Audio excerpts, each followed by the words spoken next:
Portuguese were the first to arrive in Japan in the mid-16th century, and they were quickly followed by the Spanish. And initially, the two had some pretty good allies. They helped set up the Nanban trade, for instance. That's when Japan exported the likes of silver and weapons and imported silks on European ships. And a remnant of these more favourable times is tempura. Tempura initially was a Portuguese dish, and now it's very popular in Japan. But the two nations did quite a lot to annoy the Japanese. For instance, they kept trying to convert the local population, and they developed quite a large slave trade. In fact, Japanese slaves were very highly prized back in Spain and Portugal.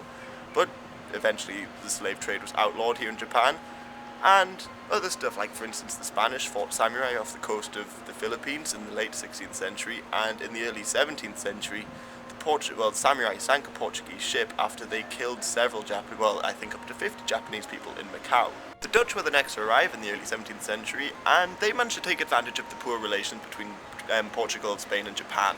And their leaders, the likes of Jan Houston, who's a Dutchman, and William Adams, who's an Englishman, they managed to become advisors to the shogun and became some of the first Western samurai and had Japanese families, and the strong relations they built made the Dutch the strongest foreign influence in Japan. The English also tried to get involved, but their efforts largely failed.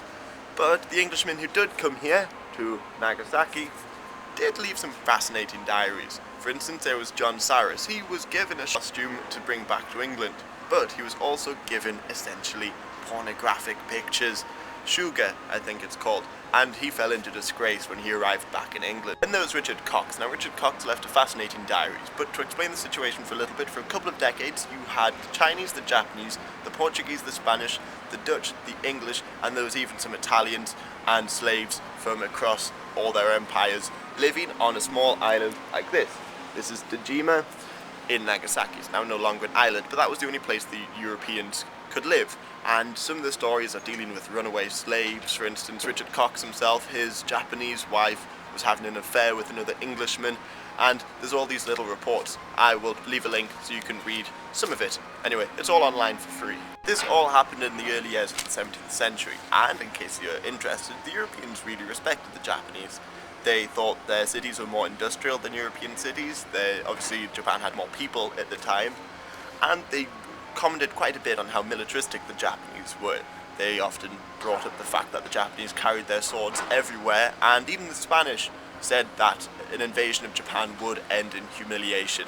Plus, they said a lot of the Japanese traders who went abroad were feared all over Asia. On the other hand, the Japanese thought the Europeans were fairly simple. That's because they ate with their hands. Forks weren't introduced to Europe until quite a lot later than this. And they had no fixed abode.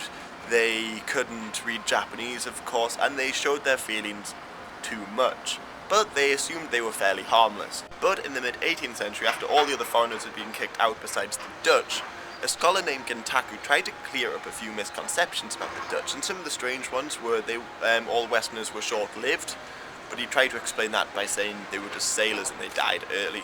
And another strange conception was the Europeans had no heels.